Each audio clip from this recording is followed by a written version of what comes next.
what is the most, no, let me see. How important is family to you? Well, I'm going to tell you like this. Family is very important to me.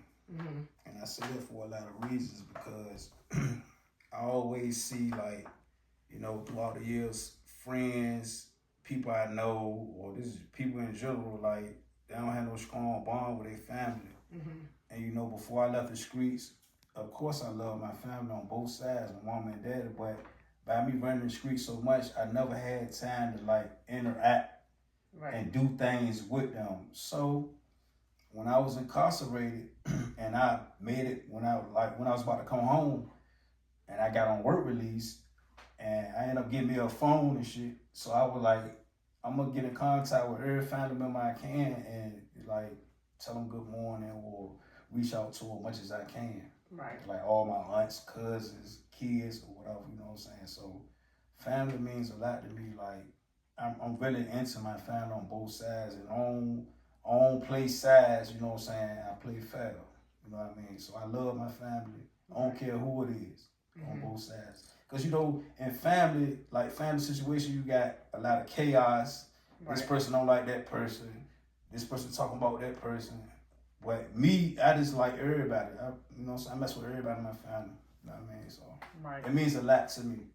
That's good. You know. So I heard you say kids. So how many kids do you have and like what are their age ranges? I got 5 kids. Mm-hmm. The oldest, 23. Mm-hmm. And my daughter, she the next oldest, she 20, she be 21 in March. Okay. You know, then I got 2 boys, they right behind each other, 18 and 17. Then I got my youngest daughter is 14. Okay. So you got a good mix of kids and you got some adults now. You got some grown folks. They big kids. They big okay. Big kids. So how did they feel about you coming home? Like, well, like to be honest with you, the ones I did get in contact with and I've talked to, because it's still 2 of them I haven't talked to yet, which I'm trying to work on that, you know, but I'm in another state, so God gonna work that out for me. So I try not to worry too much about it. I got so much going on, so but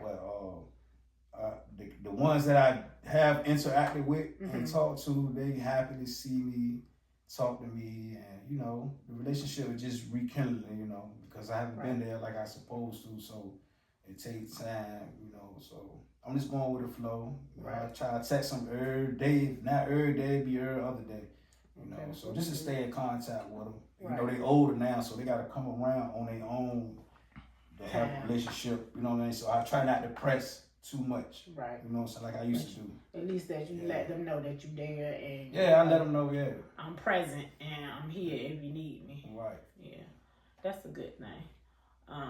So, Shawn, what challenges did you face while you were incarcerated?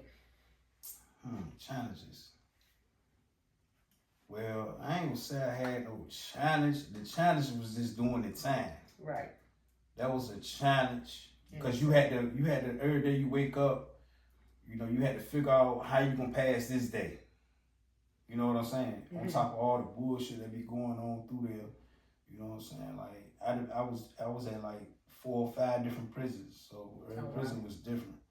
So you just had to, that was the biggest challenge. Just figure out how you can go about your day. Right. That's the biggest challenge for real. I was about to ask you how did you overcome those challenges, but you said you just had to. Yeah, I just had a route. I see. You know, once you get into like we call it bid mode. You know, once you get into bid mode and you figure out your niche or what you're gonna do, you end up, you know what I'm saying, just going by that routine every day. And a lot of people that's incarcerated, they try not to get out of that routine. Right. Because for example, you got guys that consistently work out every day, and they gonna make sure they do that. Right. And this person, he might consistently gamble all day. He gonna make sure he do that.